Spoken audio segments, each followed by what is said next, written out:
Guideline आने के बाद में इस इंडस्ट्री का टर्नओवर 8,000 से सीधा 18,000 करोड़ पर हो गया। आप जरा एक एक चीज को रिलेट करना, गाइडलाइन आई, फिर रूलिंग आई, सारे चीजें ना। तो जो ही 2015-16 से पहले कोई भी डायरेक्ट सेलिंग पे आपको किताब नहीं मिलेगी। 2015-16 पे कोई भी मोटिवेशनल स्पीकर के सामने अगर डायरेक्ट सेलिंग के बारे में बात करते थे तो क्या कहता है, चोर चप्पू का काम है, आपको नहीं मिलता। 2016 से पहले आपको नहीं, 2016 के बाद तो डायरेक्ट सेलिंग को स्कूलों में भी पढ़ाई होने लग गई, डिग्रियां होने लग गई। ये मैं इतना ज़्यादा बात नहीं हूँ, लेकिन और अभी केपीएमजी फिट की रिपोर्ट क्या बोलती है कि 2025, 26 या 27, 28 में इसका जो डायरेक्ट सेलिंग का टर्नओवर 65,000 करोड़ का टर्नओवर होगा। आप जरा इमेजिन करिए कि जिस समय 18,000 या समझो कि ये 24,000 का करोड़ का टर्नओवर हो रहा, 25,000 करोड़ का टर्नओवर हो रहा, 25,000 करोड़ के टर्नओवर में जब व्यक्ति आके यहाँ से बोलता है कि मेरे को 35,000 की इनकम आ रही, 40,000 की इनकम आ रही, लाख रुपए की इनकम आ रही, 2 लाख की आ रही, 5 लाख की आ रही, 10 लाख की आ रही, तो जिस समय 25,000 करोड़ का टर्नओवर से जब 65,000 करोड़ का टर्नओवर हो जाएगा तो कितनी बड़ी इनकम आएगी। आप समझ कर रखें। और ये सारी चीजें होगी क्योंकि अभी तक ये नहीं हुई। तो और इसको अगर समझने के लिए आपको इसको थोड़ा सा समझिए।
आपने देखा होगा कि बात कर रहे थे कि ग्लोबल जो है कि पूरे विश्व में जो डायरेक्ट सेलिंग बढ़ी वो सिर्फ 0.9% है, कि मोटा मोटी 1% से बढ़ी, 1% की ग्रोथ है ना।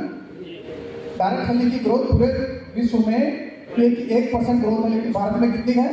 13%, 13.3% ग्रोथ है। अगर हम बात करें कि 13% की ग्रोथ से डायरेक्ट सेलिंग भारत में बढ़ रही है, लेकिन अगर हम आरसीएम की ग्रोथ की बात करें तो आरसीएम की ग्रोथ कितनी है?